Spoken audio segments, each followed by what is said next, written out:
പുതിയൊരു വീഡിയോയിലേക്ക് എല്ലാവർക്കും സ്വാഗതം. ഇന്ന് ഞാൻ വന്നിട്ടുള്ളത് ഓറഞ്ച് തൊലി ഉപയോഗിച്ച് ഇതുപോലെ എങ്ങനെ ഉണ്ടാക്കാമെന്നല്ലേ. അപ്പോൾ എല്ലാവരും വീഡിയോ സ്കിപ്പ് ചെയ്യാതെ മുഴുവനായിട്ടൊന്ന് കണ്ടു നോക്കൂ കേട്ടോ.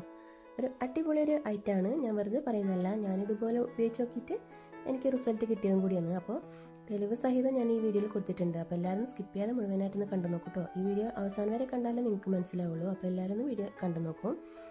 അപ്പോൾ നമുക്ക് സ്റ്റാർട്ട് ചെയ്യാം. നമുക്കിതുപോലെ സാധാ ഓറഞ്ച് അല്ലെങ്കിൽ മുസമ്പി കാറ്റഗറി പെട്ടതായാലും കുഴപ്പമൊന്നുമില്ല. അതിൻ്റെ തൊലികളെല്ലാം എടുത്ത് വെക്കാം കേട്ടോ.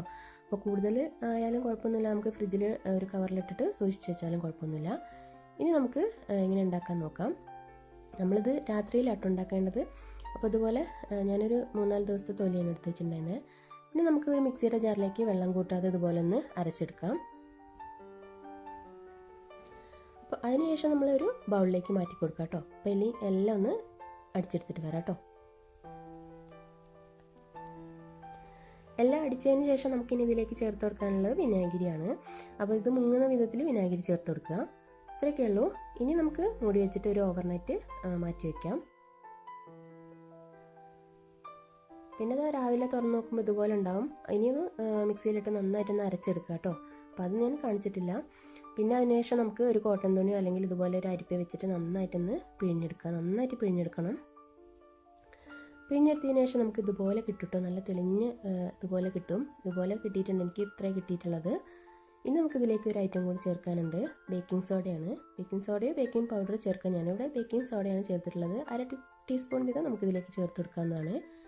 അത് ചേർത്ത് കൊടുത്തതിന് ശേഷം ഇതുപോലെ പതഞ്ഞ് പൊങ്ങി വരും കേട്ടോ. അത് കുഴപ്പമൊന്നുമില്ല. കുറച്ച് കഴിയുമ്പോൾ നന്നായിട്ട് പതയൊക്കെ മാറി തെളിഞ്ഞ് വരും. അപ്പോൾ ഇത്രയൊക്കെയുള്ളൂ. എത്ര സിമ്പിളാല്ലേ. അപ്പോൾ എല്ലാവർക്കും ഇതുപോലെ ഒന്ന് ട്രൈ ചെയ്യാവുന്നതാണ് കേട്ടോ. ഇനി നമുക്കൊരു ബോട്ടിൽ അടച്ച് സൂക്ഷിക്കാം. അപ്പോൾ ഇനി ഇതിൻ്റെ 2-3 ഉപയോഗങ്ങൾ ഞാൻ പറയാം.